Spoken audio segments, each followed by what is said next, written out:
जय हिंद दोस्तों। शिक्षा सबसे महत्वपूर्ण कारक है जिसे किसी भी देश के विकास में सर्वाधिक अहम माना जाता है। एनएसओ के नए आंकड़ों के अनुसार 2020 में भारत की साक्षरता दर 77.7% रही।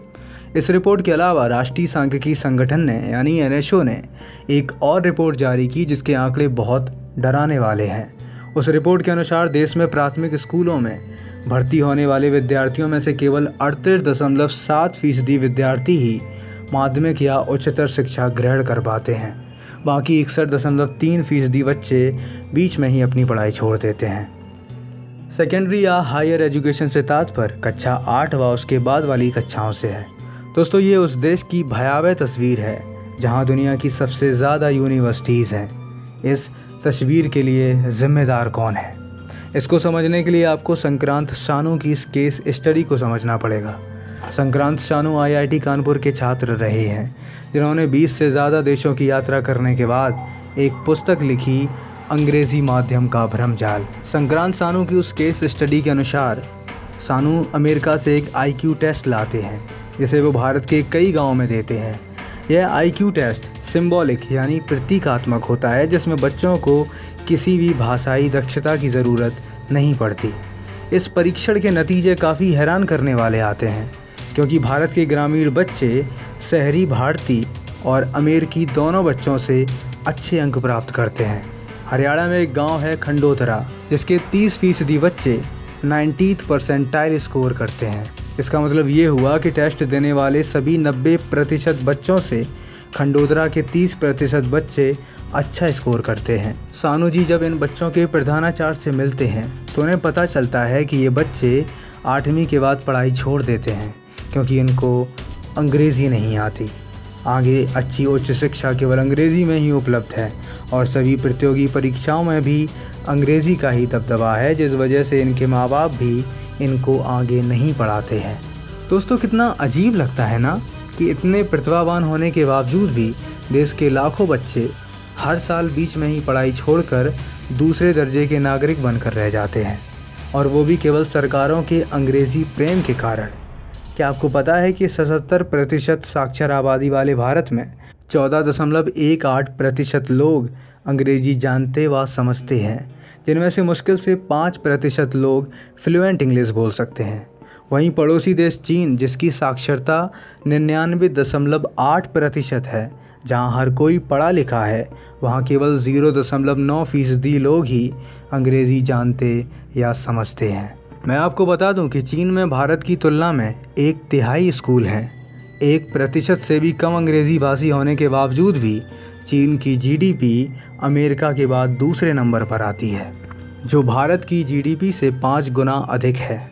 हमें चीन के बराबर पहुंचने के लिए अपनी जीडीपी 11 ट्रिलियन बढ़ानी पड़ेगी, जो किसी दिवा स्वप्न के बराबर है। इस लिस्ट में आप भारत से ऊपर जिन देशों को देख रहे हैं उन सभी देशों में एक बात कॉमन है कि ये सभी देश अपनी मातृभाषा में पढ़ लिख कर आगे बढ़े हैं।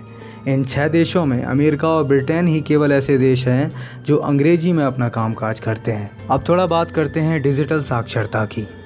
2020 के नए आंकड़ों के अनुसार भारत में 55.3% लोग इंटरनेट यूज़र्स हैं, जबकि चीन में यह प्रतिशत 70.1 है।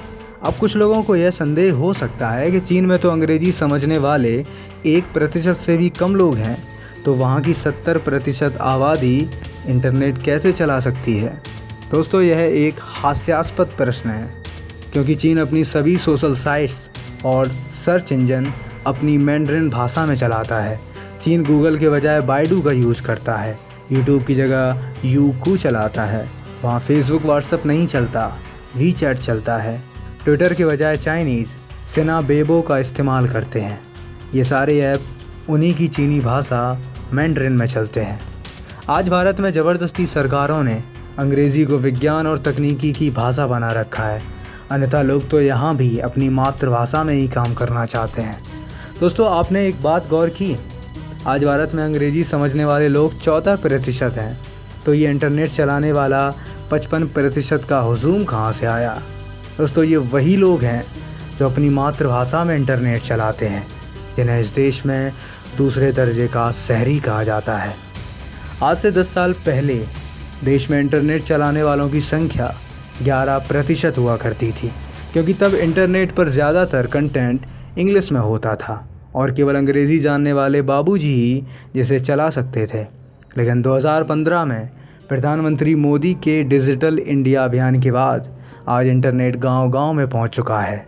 वहीं गूगल के अनुसार 2015 के बाद से भारत में जितने भी नए इंटरनेट यूज़र्स जुड़े हैं, उनमें से 90% यूज़र्स अपनी स्थानीय भाषा में कंटेंट का उपभोग करते हैं।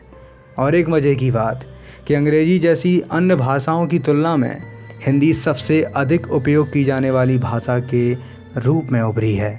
आज हिंदी गूगल असिस्टेंट पर दुनिया भर में दूसरी सबसे ज़्यादा इस्तेमाल की जाने वाली भाषा बन चुकी है। और ये सब हो पाया है उसी दूसरे दर्जे के नागरिक की वजह से, वरना या तो सरकारों ने हमारी भाषाओं को मिटाने का संकल्प ले रखा है।